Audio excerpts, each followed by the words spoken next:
Demon. You're done. Gentlemen and ladies, I apologize on behalf of Shaffer Conservatory. My dear viewers, welcome back. If you have seen part 1 and unfortunately if your memory has deceived you, let me recap. In the first video, we saw the importance of contrast. The contrast between the editing of two classroom scenes. A contrast that automatically makes the second scene pop up, adding more to the emotional experience of Andrew as a musician. So let's continue down the path and continue digging into more stellar examples of the invisible art of film editing from Whiplash.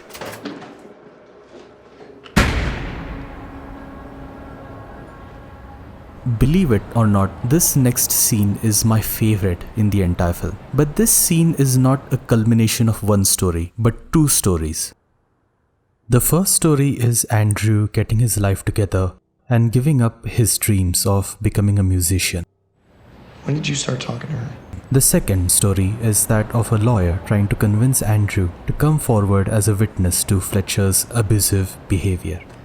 Does the name Sean Casey mean anything to you? You know of his death? Last month he hanged himself in his apartment.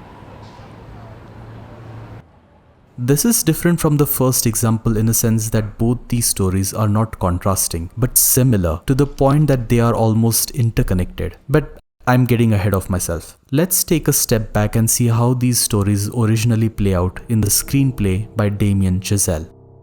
The first story begins on page 82. Andrew is sitting in his room, nostalgically watching an old DVD of his younger self playing the drums, after which things get a little bit weird. He gets up and on page 83, he snaps the DVD in half, literally destroys his drum set and even rips apart the Buddy Rich poster. This destruction of his own property is not in the final film, thankfully. In the final film, Andrew just cleans everything, disassembles his drum kit and very calmly takes off his favorite Buddy Rich poster and then stares sadly in the empty hallway. Although the destruction of the DVD, the drums and the poster are not in the film, we still have the remnants of Andrew cleaning up his slate, so the story essentially still remains the same. Andrew then calls someone asking, "Okay, where do you want me to meet you?" A part that is also not in the final film. And then on page 84, we simply move on to the second story, a meeting with a lawyer named Rachel. Andrew is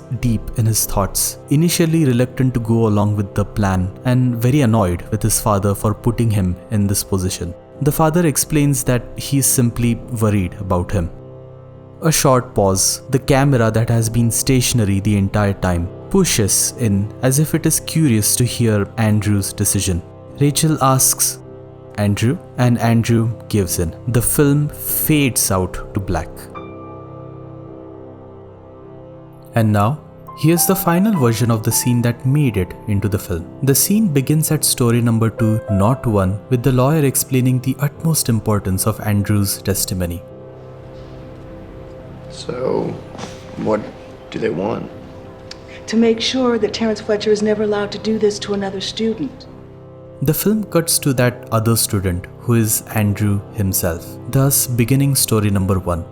Andrew remembers his memories of simpler, innocent times that Fletcher destroyed. Before coming back to the hotel lobby, unwilling to testify, like a scared kid. He didn't do anything. What is wrong with you? It's over, okay? He's out of your life. Why would you let him get away with what he did to you? Would you characterize his conduct as extreme, Andrew? Did he ever intentionally inflict emotional distress?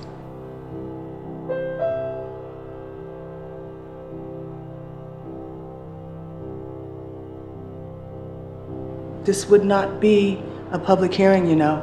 Fletcher would never know it was you who spoke up.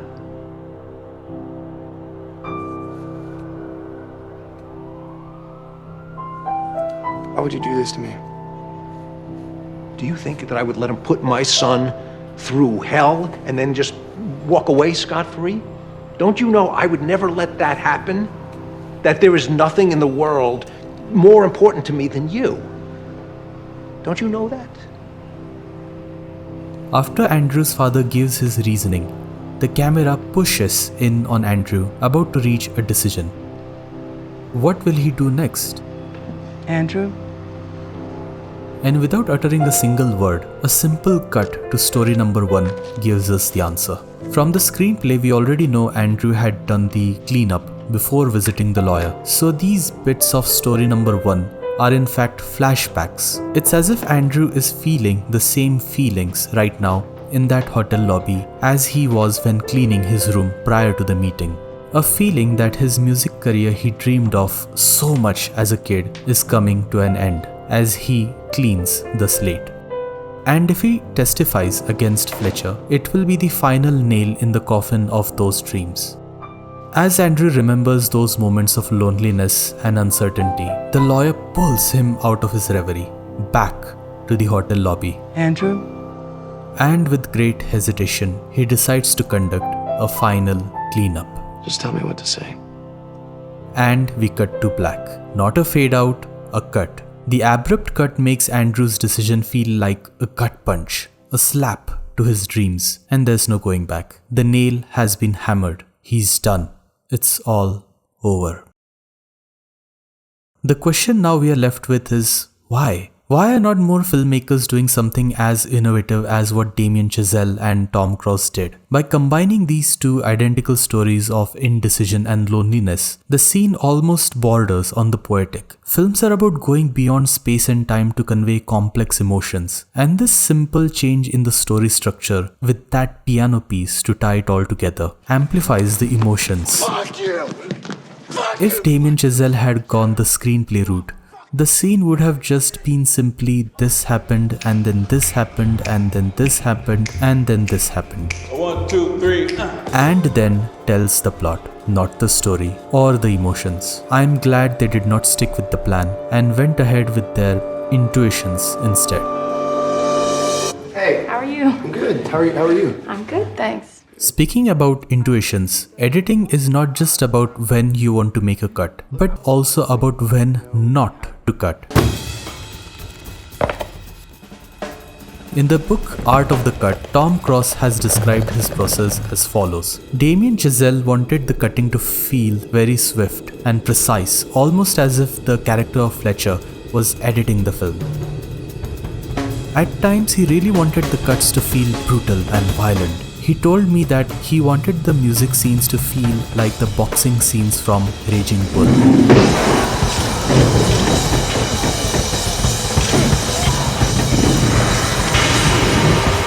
But I don't think it was merely the fast cutting that grabbed people's attention. I think part of it was Damien's choice to apply these stylistic flourishes. Flourishes more expected in an action film or sports film to a story about jazz musicians. At the same time, however, Damien was very clear that only certain scenes should feel like that. He didn't want to impose this brutality or cold precision on every single scene.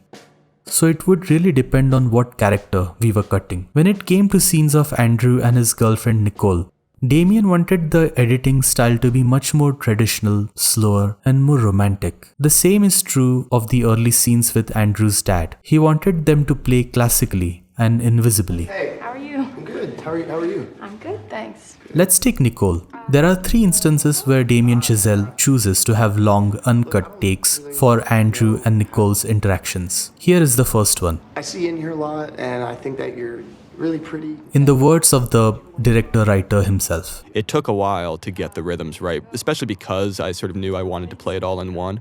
And I think, the initial takes were often what I find is kind of nice is to sort of, you start off with a couple takes where you're really hewing very closely to the script.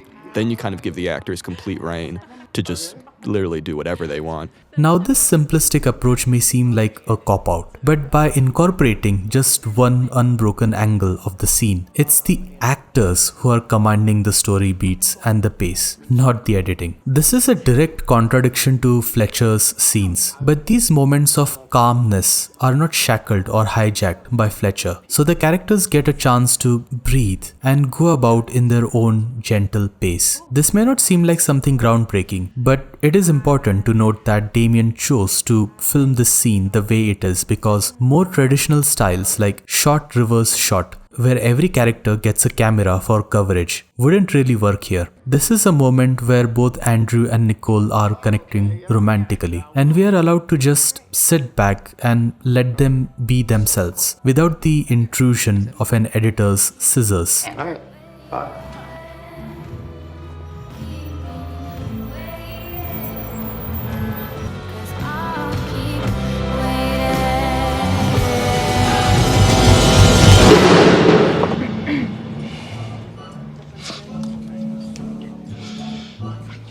This place is nice.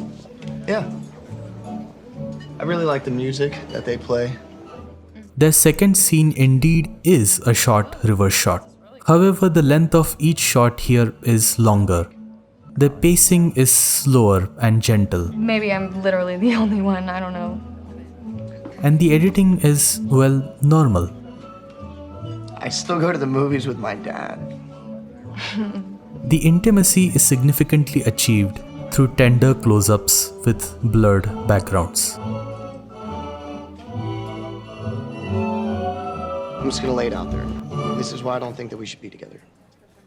Their third encounter, however, still being a short reverse shot, is totally different. Andrew is breaking up with Nicole, but it's Nicole's reaction that gets center stage. We witness a multitude of long unbroken shots focusing on Nicole's reactions. Andrew may be the protagonist, but in this scene, his self-centered, selfish demeanor is beginning to affect his relationships. And I'm not gonna be able to do that. And really, I'm just gonna start to resent you for even asking me to stop drumming. And just in this moment, Whiplash wants us to feel Nicole's humiliation. And then we go straight to very perfectly composed, perfectly elegant shooting for this scene, which to my mind is Miles delivering a speech that he's delivered to a wall, probably, and he might as well be delivering it to a wall right now as well. I In think, terms of how much he... in terms of how much he cares. How much humanity he has, yeah. You can even see it in his eyes. His eyes are starting to go dead. And her eyes are yeah. the exact opposite. Right. And And really, I'm just gonna start to resent this is where I think it's really stop drumming. a testament to Melissa as an actress that we were able to just have the scene live on her, and that you just see all these emotions that are going on in her eyes, and they're so full of emotion, and yet she's not kind of bursting into tears. Because I wanna be great. And you're not. But she, she didn't know that this scene was going to live so much on her face, on her Right. listening to. I mean, Miles is talking, and Damien has the camera on her because that's what matters. What matters is the effect his words are having on Yep. her. You know I would stop you from doing that. You know that for a fact. Yes. And I'd barely see you anyway. Yeah. And when I did see you, you treat me like shit because I'm just some girl who doesn't know what she wants. And you have a path, and you're going to be great, and I'm going to be forgotten. And therefore, you won't be able to give me the time of day because you have bigger things to pursue. She was so present in the moment, and That's exactly my point. and really, and just working, just giving and working and being a generous actor, and that's not something you always find.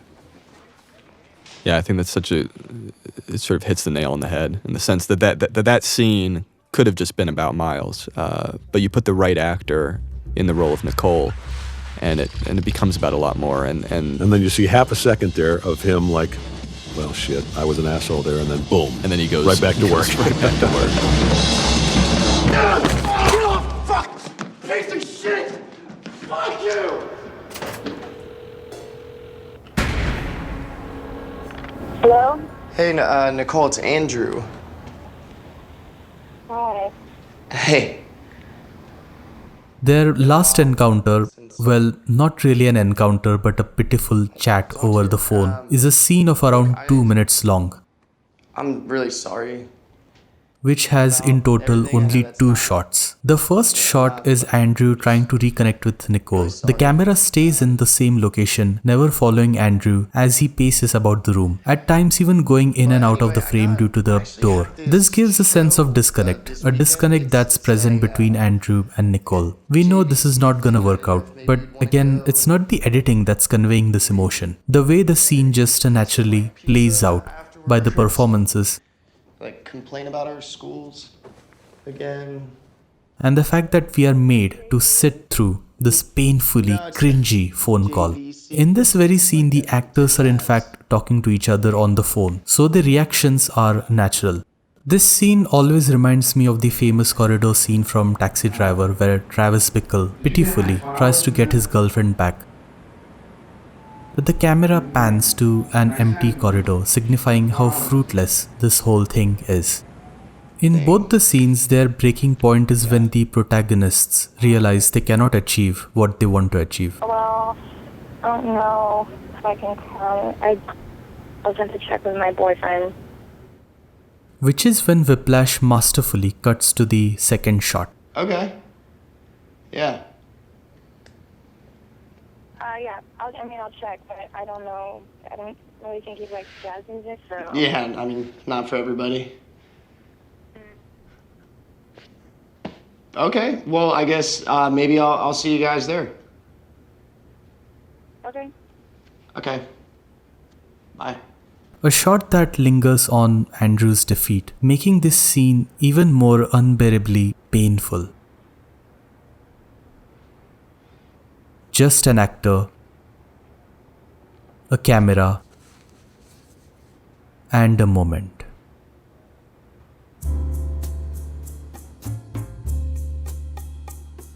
On the last page of The Art of the Cut is my favorite quote from the entire book. It's by Leo Trombetta, one of the editors of Mad Men, and it goes like this. As editors, we practice what my high school English teacher referred to as the art that conceals art. It's impossible for anyone to know how difficult a scene was to cut without having access to the original dailies, to see what problems he or she might have had to work with.